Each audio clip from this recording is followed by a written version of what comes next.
খুনি হাসিনা বাংলাদেশে আসবে, তবে এসে সে আগে বিচারের মঞ্চে দাঁড়াবে, এরপর ফাঁসির মঞ্চে। সার্জিস আলম বিয়ে করলেন। জানুন পাত্রীকে নয়, তবে রহস্য আরও বেড়ে গেছে। সকড অবাক হয়ে যাবেন। সার্জিস আলম বৈষম্যবিরোধী ছাত্র আন্দোলনের অন্যতম নেতাদের মধ্যে একজন এবং জাতীয় নাগরিক কমিটির মুখ্য সংগঠক, অবশেষে বিয়ে করেছেন। কিন্তু সবার প্রশ্ন, কনে কে? এখনও রহস্যে মোড়া। গত শুক্রবার ৩১ জানুয়ারি যুব ও ক্রীড়া উপদেষ্টা আসিফ মাহমুদ তার ভেরিফাইড ফেসবুক পেজে সার্জিস আলমের বিয়ের ছবি শেয়ার করেন। আর ক্যাপশনে লেখেন, নতুন জীবনে প্রবেশের জন্য অভিনন্দন সার্জিস ভাই, বিবাহিত জীবন সুখী হোক। সার্জিস শেরওয়ানি ও পাগড়ি পরিহিত, এমনকি ছবি দেখে বোঝা যাচ্ছে এটি একটা বিশেষ মুহূর্ত। কিন্তু পেছনে সাদা পোশাকে কে এই রহস্যময়ী কনে? কোথায় তার উপস্থিতি?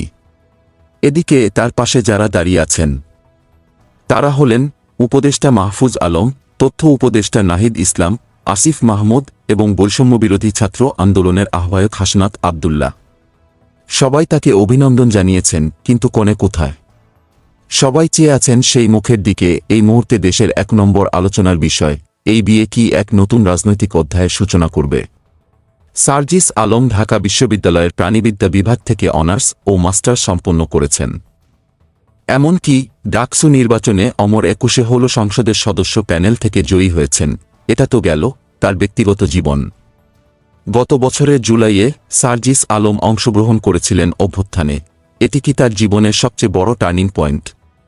অথবা তার বিয়ে কি এক নতুন অধ্যায়ের শুরু হবে? কোথাও কি রয়েছে কিছু গভীর রহস্য? এছাড়া গত বছর অক্টোবর মাসে হাসনাত আবদুল্লাহ বিয়ে করেছিলেন।